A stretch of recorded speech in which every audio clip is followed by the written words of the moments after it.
Hey, what's up everyone and welcome. Welcome to episode number 15 of this educational video series.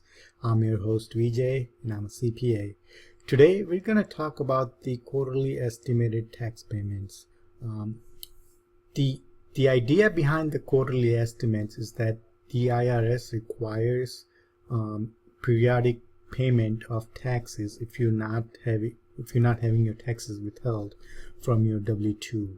So, as an employee, if you receive W-2 from your employer, your employer deducts federal taxes from your paycheck and then remits that federal tax to the IRS on your behalf periodically. Now, if you're self-employed or if you own a corporation that is taxed on its own, then there's no such mechanism as having periodic taxes withheld from your income. So in that case, the IRS requires that you pay the quarterly taxes as opposed to just paying all your taxes at once at the close of tax year when you file your tax return. So that's the logic behind the estimated tax payments. Now let's take a look at who needs to pay the quarterly taxes. Now, if you are a sole proprietor or a partner in a partnership or a shareholder in an S Corp and receive your income from one of these pass-through entities, and you expect to have at least $1,000 in a tax liability for a given tax year, then you need to pay quarterly estimated tax payment. If you own a corporation and the corporation files its own tax return and is being taxed at the corporate level, and if you expect the corporation to owe at least $500 in taxes for a given tax year, then the corporation actually needs to file the estimated tax payment for that year as well. Now, how much do you need to pay in quarterly estimates? So for individual, now if you recall, if you are a self-employed person filing a Schedule C, or if you're a partner in a partnership or shareholder in an S Corp and receive a Schedule K1, essentially reporting the income and expenses of partnership or shareholder on your personal return, then in that case you personally will have to pay the quarterly estimates to cover the business income. Now, the quarterly estimates should at least cover 90% of the current year's estimated tax liability. Now, if you're not able to calculate the 90%, then you can safely pay 100% of your last year's tax liability as an estimated tax payment for current year, and then in that case you won't be assessed any interest or penalty. So essentially, there are basically two ways to avoid payment penalty or tax interest on estimated payments. One is you pay 90% of your current taxes liability, which of course you have to figure out, or you can pay 100% of your last year's tax liability. Now, if this is the first tax year that your business in operation, then you need to accurately predict 90% of the tax liability that you expect to owe for that tax year in order to avoid any interest or penalty on not paying an estimated tax payment. Now, your CPA or accountant should be able to help you in figuring out your estimated tax payments for a given tax year. There are specific dates that you need to pay this estimated taxes by.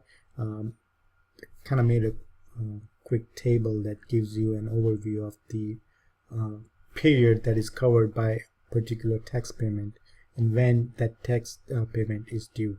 So basically, IRS has divided a year into four periods. The first period is January 1st to March 31st. Of course, these are for calendar year taxpayers. If you are a fiscal year taxpayer, then you will have to adjust the timing accordingly. So the first period covers January 1st to March 31st, and the payment for that period will be due by the 15th April. The second period is from April 1st to May 31. As you can see, these are not based on your calendar quarters. These are just the period that IRS defined. The second period is April 1st to May 31st, and the payment for that period is due on the 15th of June. Now, the third period covers June 1st to August 31st, and payment for that period is due on the 15th of September. And the last period covers September 1st to December 31st, and payment for that period is due on the 15th of January. Now, if you file your tax return and pay any taxes that are due by February 1st of the following tax year, then you don't have to make the final payment. But it's always a good idea to just make the 15th January payment as well, so that if you in case miss the February 1st filing deadline, and you're not assessed any late payment interest or penalty on the by the IRS. Now, as I mentioned before, these are all these periods and the due dates are for the calendar year taxpayer, and then you will have to adjust the dates accordingly if you are a fiscal year taxpayer.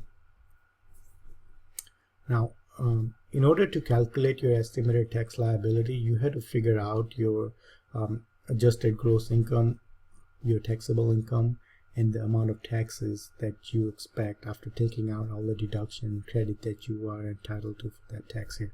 So as you can see, you have to be very precise in your calculation in order to avoid any underpayment penalty or interest.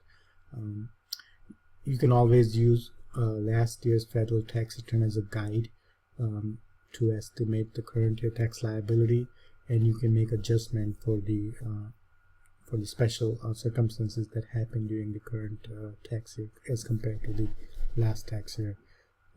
For individual, there is a worksheet designed by the IRS. It's called the Form 1040 ES worksheet that you can use to calculate your estimated tax liability. And there, you can also use Form 1040 ES to actually pay your quarterly estimated taxes. Now, similarly, for a C corporation, the corporation that files its own tax returns and pays its own taxes, there is a Form 1120W worksheet that you can use to calculate your estimated tax liability, and you can use the same Form 1120W to pay your quarterly estimated taxes. So I hope that makes sense, everyone. Feel free to reach out to me if you have any questions. My contact information is on your screen. I'll be more than happy to answer any questions you may have. A couple of things before I sign off. As I mentioned before in the introduction, I'm a CPA and I own an accounting firm that specializes in working with entrepreneurs with their tax and accounting needs. So if there's anything I can help you with, I'll be happy to talk to you about that.